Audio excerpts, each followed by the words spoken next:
Hala haber yok mu ya? Aramadı mı bu arada? Aramadı. Hiç ses yok. Mesaj da atmıyor. Ya şimdi iyi güzel de. Diyelim ki bu Gonca gördü bu fotoğrafları. Dönüp Toprağa sormayacak mı? Hayırdır böyle bir şey var mı diye.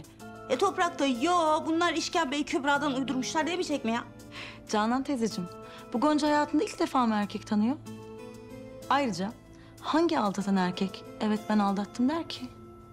Demez. Hah. Bak Halil'e, Halil demiyor mesela. Gene yok ortalıkta görüyor musun? Ya sabahları işe gidiyorum diye evden bir çıkıyor, fabrika bomboş. Gelsin, ben onun boynunu çat diye kırmazsam ne olayım? İşte şüphe böyle bir şey. İnsanın içine bir kere düştü mü, bir kere yerleşti mi o ilişki sallanır. Tabii yanlış anlamayın, sözüm meclisten dışarı. Yok yok, kesin kıracağım boynunu. Nerede bu adam ya? Nerede bu adam? Halil! Canan teyzeciğim, böyle negatif enerji yayarsan negatif sonuçlar doğurursun. Gel beraber seninle yüz yogası yapalım. Yüz mü yogası? Senin üst bedeninin farkındalığına ihtiyacın var. Kesin vardır ha. Yüz güzelliğine de iyi geliyor mu? Gelmez mi? Bak şimdi, önce dik duruyorsun. Dik. Evet. Çeneni sabitliyorsun.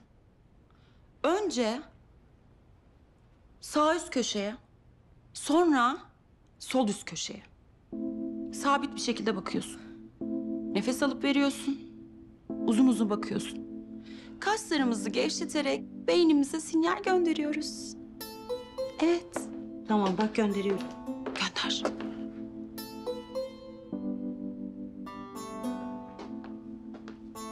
Canan, Baba, kızım iyi misin? iyiyim baba yoga yapıyorum. Ne?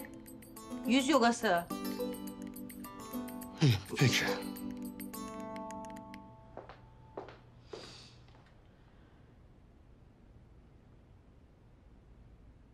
Yok, bu Arda'nın arayacağı yok. Ama ben de duramayacağım, ben arayacağım.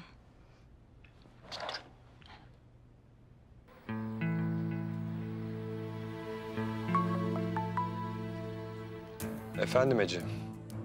Niye aramıyorsun sen beni? Ece, savaşlar bir günde kazanılmaz. Biraz sabır. Ardacığım, sen en son böyle havalı havalı konuştuğunda Canan teyzenin 500.000 lirasını yediğinle kaldık biz. Ece, merak etme. Gonca şu an yolda. Birazdan o fotoğrafları görecek. İnşallah Arda. İnşallah bu sefer becerirsin.